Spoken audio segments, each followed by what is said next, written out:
우리가 이틀 동안 앞장 3장 내용을 살펴보았지요. 그 3장의 내용과 4장의 내용은 아주 사뭇 분위기가 다른 걸 보게 됩니다.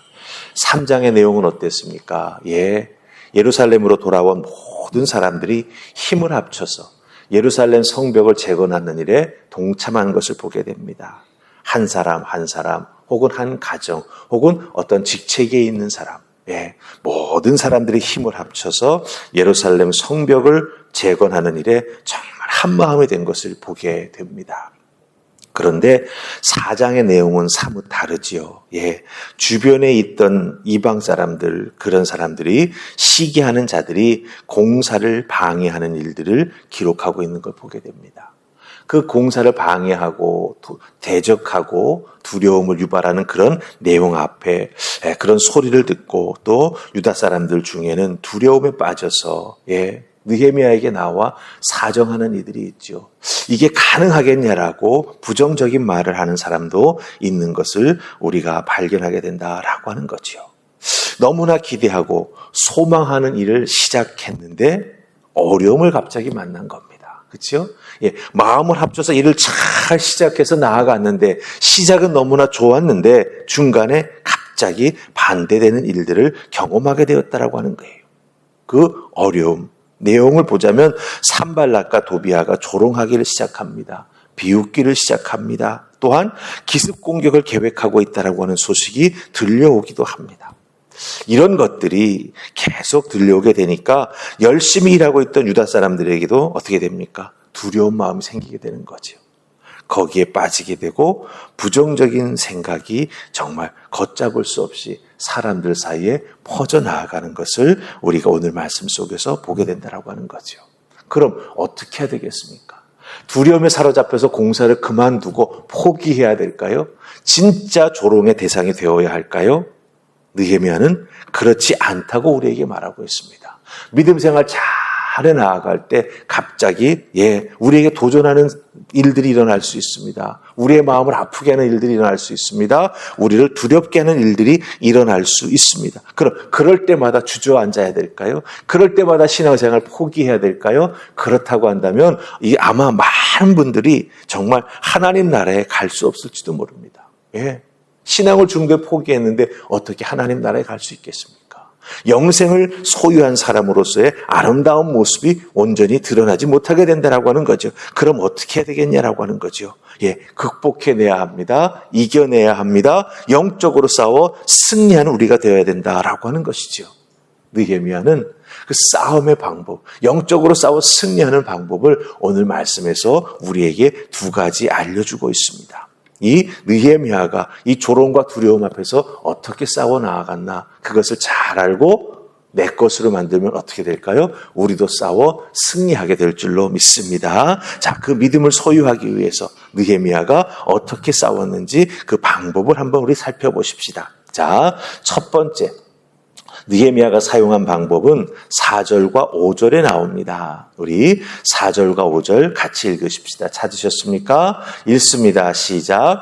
우리 하나님이여 들으시옵소서.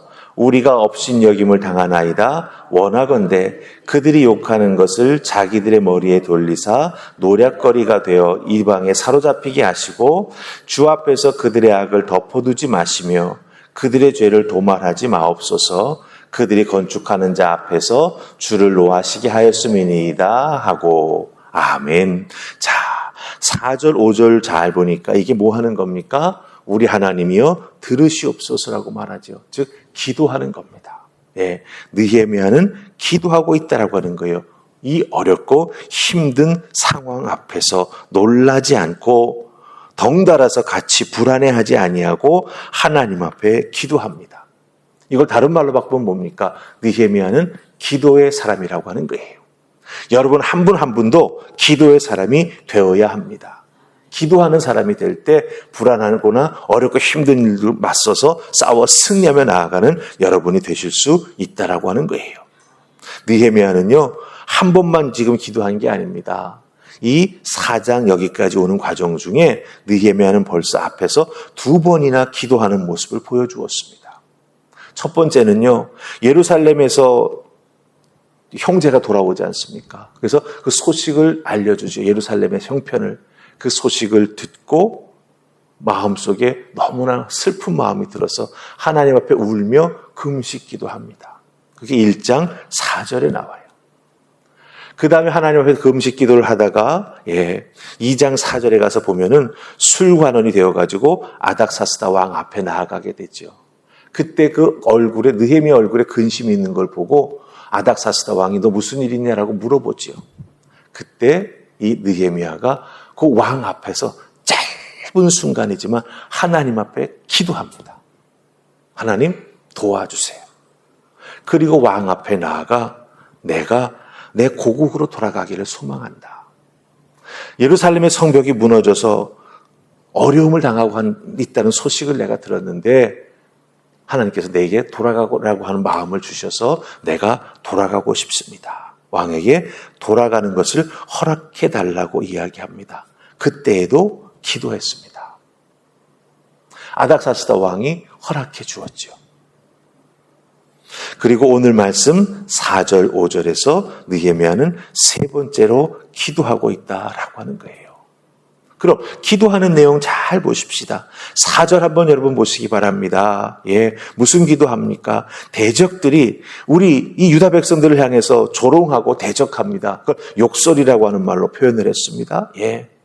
우리가 업신여김을 당하고 그들이 우리를 욕합니다. 근데 그것을 그들에게 돌려주십시오. 조롱하는 것, 욕하는 것 그들에게 돌려주십시오라고 말합니다. 5절에서는 뭐라고 말합니까? 주님께서 그들의 죄를 덮어두지 마시기를 원합니다.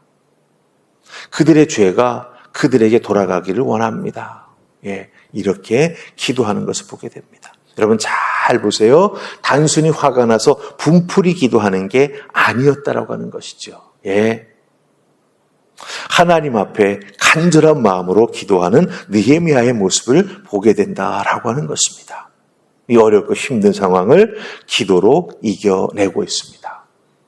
근데 여러분들 6절 보시면 이에라고 하는 말로 제일 앞에 시작되고 있죠. 즉 느헤미야가 이렇게 기도했더니 하나님께서 어떻게 하셨다? 응답하셨다라고 하는 뜻이 바로 이 이에라고 하는 단어가 된다라고 하는 거예요. 하나님이 응답해 주십니다. 조롱하고 도발했던 산발랍 도비야 아무것도 하지 못합니다.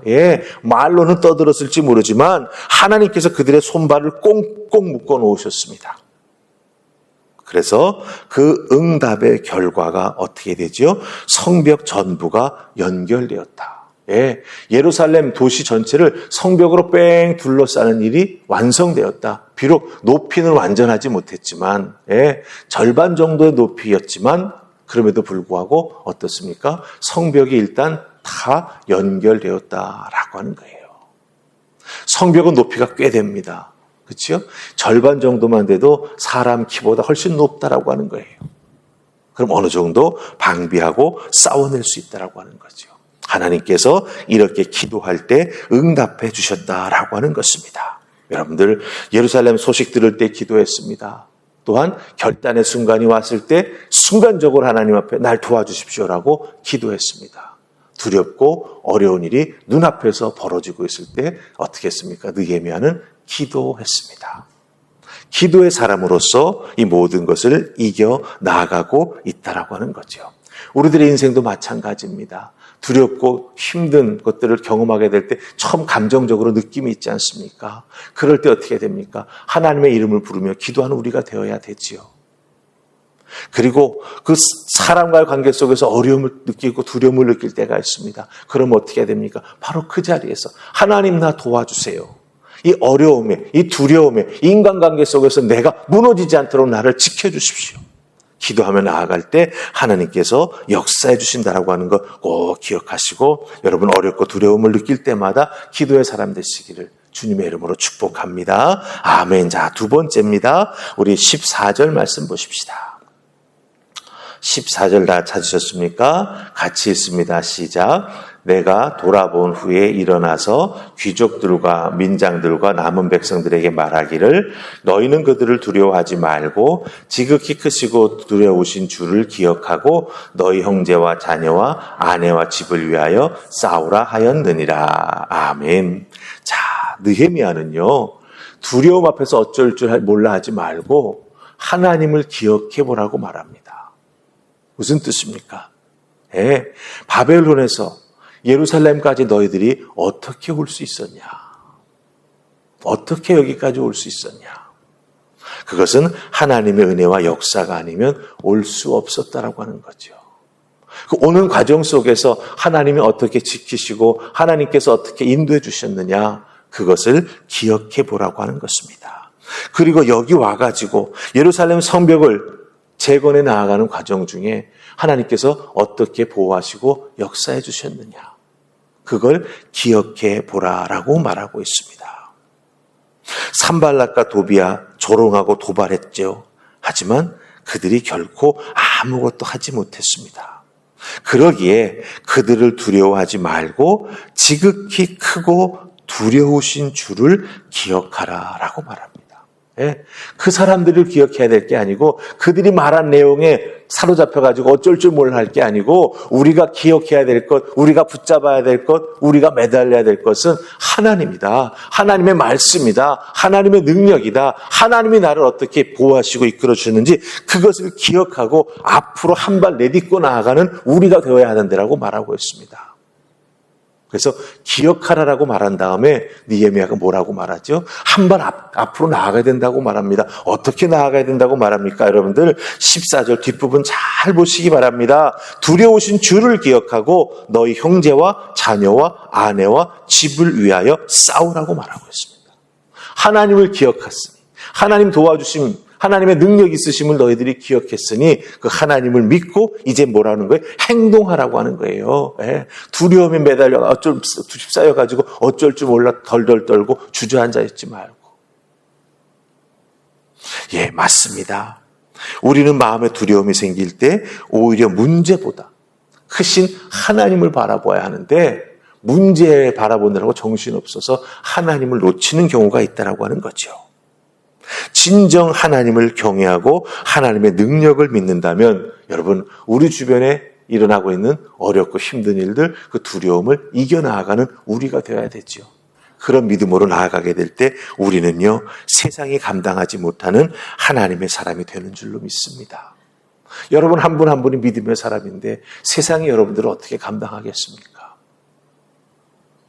이 믿음, 이 기도하는 귀한 느헤미야의 모범을 따라서 여러분의 삶 속에서도 어렵고 힘들 때마다 부정적인 생각이 들 때마다 어쩔 줄 몰라 하지 마시고 어떻게 해야 됩니까? 첫째는 기도, 둘째는 기도했으니 앞으로 내가 나아갈 때 하나님이 어떻게 역사해 주실까에 대한 기대와 또 나를 어떻게 도와주셨는지 그것을 기억하면서 한 발자국 앞으로 나아가게 될 때 분명히 열매가 맺히게 된다라고 하는 것을 기억하시고 하나님의 은혜 앞에 감사하며 기도하며 기억하는 여러분 되시기를 주님의 이름으로 축복합니다. 아멘. 우리 기도하십시다.